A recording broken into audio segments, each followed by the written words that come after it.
Hello YouTubers. Today we're going to be working on my 2010 Dodge Challenger. It's SRT 8 6.1. And what's going on is it's been running kind of hot. Usually I run at 215 and it's been going up to 225. Sometimes it wants to go higher. Okay, and I'm going to go, I don't think it's the thermostat. I'm thinking it's the water pump. And the reason I think it's the water pump is because like 3 months ago, it was leaking. I noticed that when I get in the shop, there'd be a puddle of coolant. And when I looked in there, it was coming from the water pump, the weep hole. So I was just too busy that I could never change it. I drove it like that for a month and a half, then it just kind of stopped. It stopped leaking on its own. So I'm thinking there's something going on with that water pump. Maybe it's not spinning right. I don't know what's going on with it. And it's causing it to kind of run hot. Because it will run up to 235, something like that. And it tries to go a little bit higher, but I turn off the AC and I turn it off and it cools off again.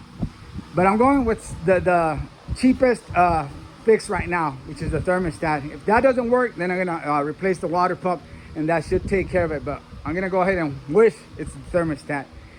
And the thermostat should be right here. It's also real easy to get to, so that's why I'm going for that. Versus taking off the whole water pump, which it ain't no bad job, but you know, if I can do it with just the thermostat, heck, why not? And I already loosened it because it was real tight. I had to use some pliers. You've got this little peacock or drain plug right here. Let's see, right here, guys, and you just turn it and you can drain your coolant. I'm gonna go ahead and open it and drain it out a little bit. I've got some new coolant here. All right, guys, sorry, I was already starting to accuse people. This is it right here.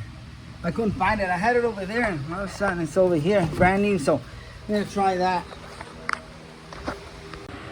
All right, let's try to undo this. And it is tight on mine. It might not be tight on yours. I'm gonna have to use pliers for mine. Damn thing's too tight.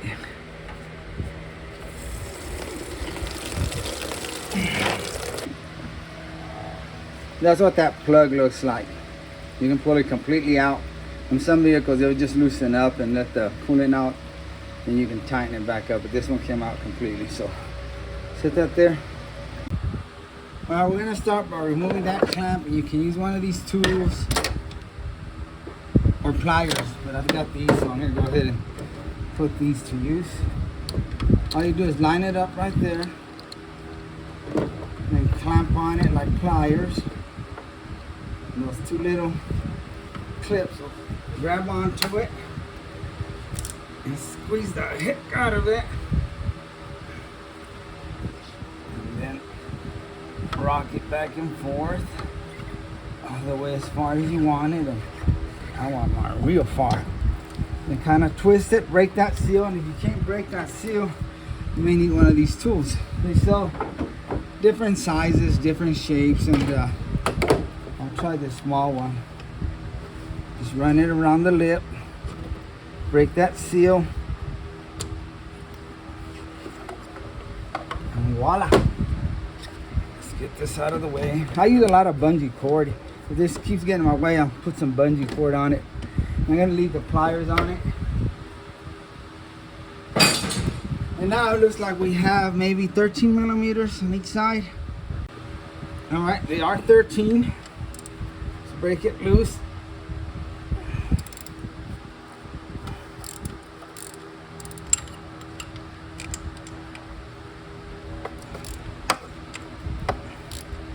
Once I break it loose, I'll use the cordless.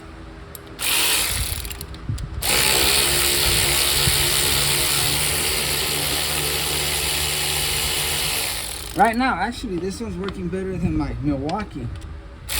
Now, Milwaukee's messing up. When I switch to reverse, I have to mess with it before it locks. There we go. And pay attention how this thermostat comes out. Sometimes they have a little hole on the top. Whoa! Alright, sorry YouTubers. My brother showed up.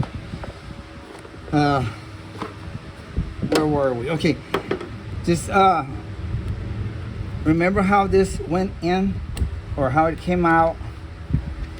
Some of them have a little, okay, there we go. We got it loose. Little, yeah, right there. See this, I guess it's a vent. You want to put it on top when you get the new one in there. So we're going to go ahead and clean up this area and the back of this. Doesn't look too bad. And then we're going to put the new thermostat. The original calls for a 203 degrees, but I'm going to go with the 180. I read up on it, and it's better on a high performance motor like this. You're going to hot rod it, which I do a little bit. They recommend a 180. Keep your engine cooler. But, you know, that's my choice. That's what I want to do. Y'all put whatever y'all want to on yours, as long as it works. Okay, I'm just going to use a wire brush on a grill. Clean that off real good. You can take a emery cloth, fine sandpaper, and also kind of clean it off, but just wipe it off. All right, guys, I've got the 180 here. Let's see a number on it. I had bought the 203, but like I said, I feel more comfortable with this one. Where's that little vent? I guess we'll call it a vent. Little thingamajiggerson right there. See it? We'll put that one up. Where's it at? Okay.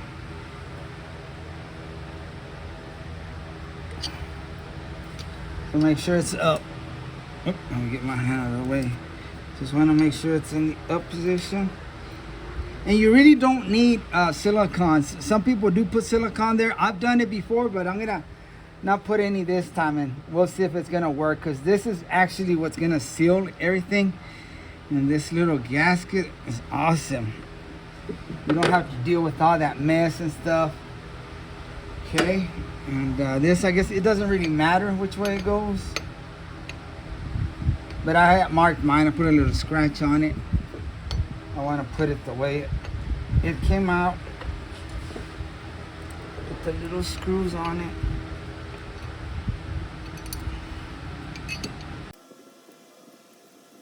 Simple, simple, simple, guys. I love when it's this simple. No fuss, no muss, no putting silicone all the way around it. Alright, guys, I changed the position of the camera. You guys just want to hold that down, make sure it's in the right position, and just hit this, and you can feel the gasket sitting in place till the cordless stops. I'm not going too crazy on it. Then I want to feel, so I go to the manual. That way I can feel how tight I'm going to go with this. Feels good. That's good. Don't want to overdo it, fellas, ladies and gents. All right, let's hope I don't knock the camera down, because I need to grab my tool here. Let's put this in there like that, and then bring this and rock it, rock it, rock it, rock it, rock it, and then release it right here. Bam! Like Emerald Live used to say. Okay. Now, it's gonna suck if that ain't the problem, because I'm gonna have to do the water pump, but that'll be another video. And I'll have to do it today. I'll have to do it today, because I've got the time today, so I'll have to do it today. But let's see what happens then. I hope it works, because I'm gonna have to pour out all that coolant out. Alright, guys, I didn't jack up the car this time. I'm putting this plug back in. Alright, guys, when you put this plug in, push it in hard, or else you're just gonna be turning it. I had a hard time getting it in there. No wonder it's so tight. I'll take some pliers and put it in the position I found it, which was right there. But yeah, you're gonna have to push it in, and then turn it so it'll grab. All right, just put the coolant in, see if it don't leak. Okay, YouTubers, I topped it off with coolant. It's full, but when I turn it on, it's probably gonna go down. I don't see any leaks right now. Let's fire this baby up.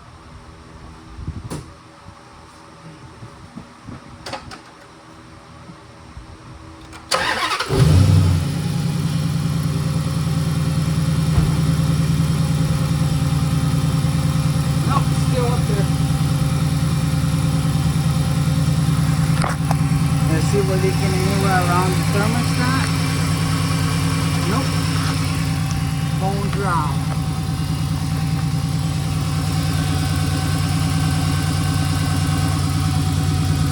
No leaks. That's still up to the top. And no leaks down here on that plug.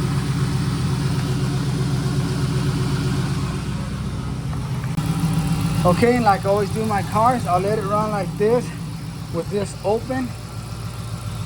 Get all the air pockets out. If there's any air pockets, I've never had any issue like that. And I think I can put the cap on now.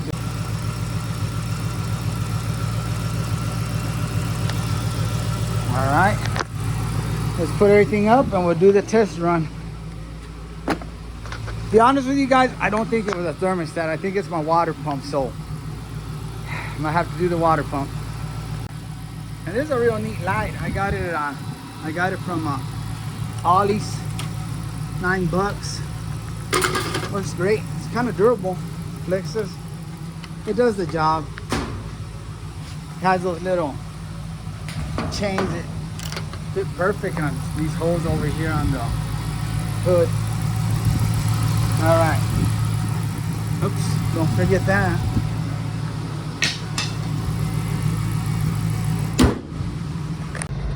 All right, YouTubers, it's doing real good. It's hanging in there.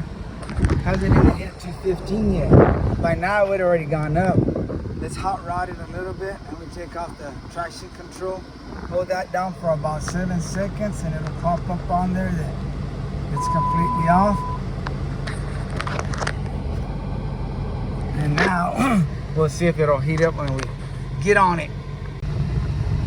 All right, YouTubers, that's exactly where I want it. That's why what I usually run is 215. But I was doing like 225, almost 230 sometimes. So that's what it was, guys. My thermostat was going back. And I put this one, and it's doing awesome, back to where I was. And I did hot rod it. I hot rodded for about 10 minutes. I got on it hard, and that's all it's doing, 215. Well, there's my little track so y'all can see. Don't think I'm lying. I just didn't want the neighbors all freaking out on me. And I left the shop open. I didn't want nobody.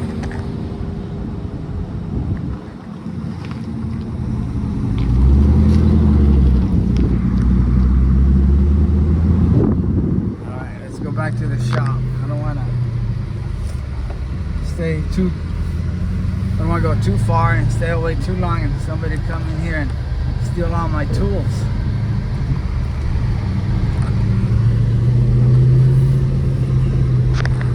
It's a pretty good neighborhood. Nobody really rips me off here. Except some of my customers. Nah, just kidding. Alright, let's park her right yonder. And she's asking for gas. So let's go put some gas. And no leaks on the bottom. And the thermostat isn't leaking. And the coolant did go down. I need to add some more. But guys, whenever you have an issue like that, your car's overheating, go with the cheapest thing first. That thermostat was only $22. And if that didn't work, then I was gonna go with the water pump. I also thought about doing the temperature sensor. But then I said, nah, you know, I was pretty sure it's gonna be the water pump. Like I said, I had an issue with it a while back. I don't know why it stopped leaking, but I'm still gonna get the water pump just to be on the safe side. But for right now, that was it. It was the thermostat. I guess it wasn't working properly and it was making my car run hot, but now it's running good. Thanks for watching, and like always, I really appreciate you, and God bless.